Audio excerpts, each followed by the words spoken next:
تو ابھی پری frontal lobe develop نہیں ہوئی صحیح طریقے سے, یہ ایگزیکٹو فنکشن والی ہوتی ہے. اگر کوئی لاپرواہی ہو جائے تو اپنے آپ کو معاف کر دیا کریں, وہ لے کے بیٹھ گئے, غلطی ہو گئی, غلطی ہو گئی. غلطی نہیں ہوتی, یہ لائف کی روٹین ہوتی ہے. اپنے آپ کو سزائیں دے دے کے نفسیاتی مریض بنا لو گے. وہ ایک غلطی آپ نے کی, ابھی تک اس کے اندر جل رہے ہیں آپ کہ یہ میں نے کیا کر لیا. سب کو سنا رہا ہوں کہ یہ میں نے کیا کر لیا, وہ ہو گیا میرے ساتھ, یہ ہو گیا. وہ چھوڑ دو اس بات کو, وہ ہو گئی ہے, ختم ہو گیا قصہ. وہ بندہ بھی دنیا سے چلا گیا ہے.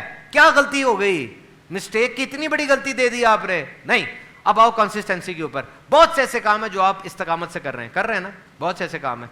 آپ نے جس کام میں استقامت ڈھونڈنی ہے نا, میرے ساتھ رہو, جس کام میں استقامت ڈھونڈنی ہے نا, وہ کام آپ کے بہت زیادہ فائدے والا ہونا چاہیے. خود بخود استقامت آ جائے گی. اگر میں اس بندے سے کہوں کہ یہ کام شروع کرو, تمہیں مہینے کے 2 لاکھ روپے ملیں گے, کیا یہ بندہ وہ کام روز کرے گا؟ کرے گا جی. کیوں؟ اس میں اس کا فائدہ ہے. کام وہ والا استقامت والا ڈھونڈو جس میں فائدہ ہو. اگر آپ ادھر ادھر کا کام ڈھونڈ لو گے تو میرے بھائی استقامت نہ ہی ملے تو اچھا ہے. اس میں کوئی نیو اسکل سیکھنے کے تو فائدہ ہے نا. اس میں اپنے آپ کو سمجھاؤ, اپنے ذہن کو کہو کہ اسکل آ جائے گی اور 3 مہینے میں آئے گی. جادو تو ہے کوئی نہیں, ٹیکا تو لگتا نہیں ہے. 3 مہینے جانا پڑے گا, 3 مہینے بعد میری تنخواہ 2 لاکھ بڑھ جائے گی. اور اس کو دیکھو جس کی بڑھ گئی ہے. اب فائدہ ہوگا تو استقامت ملے گی. دس از سمپل. رکشے والا روز صبح اٹھ کے رکشہ چلا رہا ہے, کیوں؟ فائدہ ہے. گھر کا چولہا نہیں جلنا, نہیں جلنا. ایک بندہ روز نماز پڑھ رہا ہے کیونکہ اس کے دل میں یہ بات بیٹھ گئی ہے کہ جہنم کے دروازے پہ نام لکھا جانا, نہیں پڑھوں گا. تو اٹھ رہا ہے, صبح 4 بجے اٹھ رہا ہے, جا کے جماعت سے نماز پڑھ رہا ہے. تو استقامت کے لیے کام کون سا چننا ہے جس میں فائدہ ہو, اور وہ فائدہ اپنے دل کو سمجھانا ہے. دیکھیں, ڈپریشن ایک بہت بڑی بیماری ہے. اس کو کینسر کہا جاتا ہے سائیکالوجیکل ٹرمینالوجی میں, یعنی نفسیاتی بیماریوں کا کینسر وہ ڈپریشن ہے. ڈپریشن اپنے منہ سے کبھی نہ کہ مجھے ڈپریشن ہو گیا, ڈپریشن ہو گیا. اگر آپ کو ٹینشن ہے, انگزائٹی ہے, سٹریس ہے, وہ چھوٹی چیزیں ہیں. ڈپریشن تو ماں ہے, منہ سے نہیں کہنا ورنہ جگالی ہوگی, لیبل لگ جائے گا. ڈپریشن ایک ریکگنائزڈ میڈیکل کنڈیشن ہے جس میں انسان کا دماغ 86 بلین نیورونز کا دماغ وہ ادھر ادھر ہو جاتا ہے اور ہارمونز ڈسٹرب ہو جاتے ہیں. اب انسان کو سمٹمز آتے ہیں, وہ تنہائی پسند ہو جاتا ہے, اس کو بات بات پہ رونا آتا ہے, اس کو نیند نہیں آ رہی ہوتی, خودکشی کے خیالات آ رہے ہوتے ہیں, دل کی دھڑکن آگے پیچھے ہو جاتی ہے, بار بار وہ پھسلتا ہے. ایسی حالت کے اندر سب سے پہلے وہ مریض ہے, اور مریض کہا جاتا ہے ڈاکٹر کے پاس. وہاں جائے گا اور وہاں جا کے کاؤنسلنگ لے گا. ڈاکٹر جو دوائیاں دے گا وہ دوائیاں اس کی لیں گے. اور اگر آپ کے کوئی قریبی رشتہ داروں میں یہ کام ہو گیا ہے تو آپ نے اس کو سمجھانے نہیں بیٹھ جانا کہ تم مریض بن گئے ہو, وہ اور مریض بن جائے گا. ڈپریشن کے مریض کو کبھی بھی مریض نہیں کہتے. ملیریا کے مریض کو مریض کہہ دیتے ہیں, ڈینگی کے مریض کو مریض, وہ برا بھی نہیں بناتا, اس میں نہیں کہتے.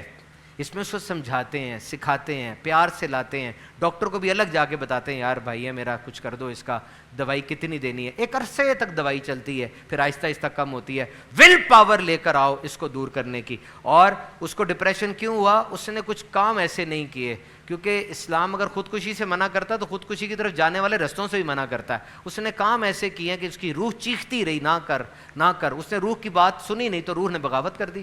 اصل میں آپ جسم ہیں اور جسم میں روح ہے, نہیں, آپ ایک روح ہیں, اس کے اوپر جسم چڑھا ہوا ہے. ہائے ہائے ہائے, لاؤ اس در بات کو سوچو, مزہ لو اس بات کا. آپ کے ایک جسم ہے, جسم کے اندر روح ہے, چھوڑو, آپ ایک روح ہیں جس کے اوپر جسم چڑھا ہوا ہے. اس اب جسم کو نہیں چھیڑنا. آپ نے جسم کے لیے کھانا کھا رہے ہو, جسم کے لیے میک اپ کر رہے ہو, جسم کے لیے ایکسرسائز کر رہے ہو, تو آپ تو روح ہیں, روح کے لیے کچھ کیا ہی نہیں ہے. روح کو تو کھانے میں مزہ آتا ہی نہیں ہے, روح کو تو بھوکے رہنے میں, روزے میں مزہ آتا ہے. آپ ہنس رہے ہیں کیونکہ جسم کو ہنسی میں مزہ آتا ہے, روح کو تو ہنسی میں مزہ آتا ہے نہیں, روح کو تو اللہ کی بارگاہ میں رونے میں مزہ آتا ہے. جسم تو کہتا ہے ہنسو, روح کہتی ہے رو. جسم کہتا ہے سب کے ساتھ مل کے رو, روح کہتی ہے اللہ کی یاد میں اکیلے ہو جاؤ. نہیں جاتے تھے میرے آقا غار ہرا میں, کیا کرنے, اکیلے ہونے. حضرت موسیٰ کو کیا کہا رب نے, کہا اے اللہ تجھ سے باتیں ہو رہی ہیں, کوئی بات کرنی ہے. اللہ نے فرمایا اوپر آ جا طور پہ. یہ آبادی میں رہ کے نا, آبادی میں رہ کے محبتیں نہیں ہوتی. اصل عشق کرنا ہے تو تنہائی میں اوپر آ جا, طور پہ آ, تب بات کریں گے. اور پھر اتنا بات بڑی کہ کہا مالک اب تجھے دیکھنا ہے. تو یہ سٹیجز ہوتی ہیں. ڈپریشن روح کی ایک پکار ہے, آپ سن نہیں رہے, آپ کی روح آوازیں نکال رہی ہے, آپ کو کہہ رہی ہے تو غلط کر رہا ہے, تو غلط کر رہا ہے, تو سو پراپرلی نہیں رہا, تو فیملی پہ توجہ نہیں دے رہا, تو کھانا صحیح نہیں کھا رہا, تو ورک پہ بہت زیادہ لوڈ لے رہا ہے, تو نے پیسے کو بہت سر پہ چڑھا لیا ہے, روح بول رہی ہے, روح سرگوشی کر رہی ہے, روح بتا رہی ہے, آپ نہیں سن رہے, ایک دن اس نے چیخ مار دینی ہے, پھر آپ کہیں گے میں گیا. چیخ پہ نہ لانے دے, روح کو سنبھالیں, لکھا کرو لکھا کرو. اور اوور تھنکنگ جب آئے اس وقت فوراً اٹھ کے کچھ کرنے لگ جاؤ, فوراً اٹھ جاؤ. کسی کاروباری بندے کے ساتھ بیٹھیں اور کاروباری بندے کے ساتھ بیٹھ کے آپ اسیس کریں کہ آپ کے پاس کیا چیز ہے کہ آپ کاروبار کرنا چاہتے ہیں, آپ کے اندر وہ کوالٹی ہے بھی کہ نہیں ہے, کون سا کاروبار کرنا چاہتے ہیں, لسٹ ڈاؤن کریں, اس کے رسکس اور اس کے پازیٹیو پوائنٹ خود دیکھیں. یہ ایک پروجیکٹ ہے پورا, 2-3 لائنوں میں بتایا نہیں جا سکے گا, لیکن اگر آپ اس پہ کمیٹڈ ہیں, ڈٹرمنڈ ہیں کہ آپ نے کرنا ہے, تو کسی کے پاس پہلے ملازمت کریں. مجھے کوئی بندہ کہتا ہے میں فالوور نہیں بن سکتا, میں کسی کے پیچھے نہیں چل سکتا, میں خود لیڈر ہوں. میں نے کہا یہ خوبی نہیں ہے, خامی ہے. یہ خوبی نہیں ہے, خامی ہے. فالوور بننا پڑے گا شروع میں, پھر لیڈر بنو گے. پہلے دن سے لیڈر نہیں بنتے, تو تھوڑا سا فالو کریں کسی کو. بزنس پہ بکس پڑھیں, بہت کتابیں لکھی ہوئی ہیں, ان کو پڑھیں. اور پاکستان کے اندر کاروباری لوگوں کے ساتھ بیٹھیں, آبزرو کریں, پھر آگے بات بڑھے گی.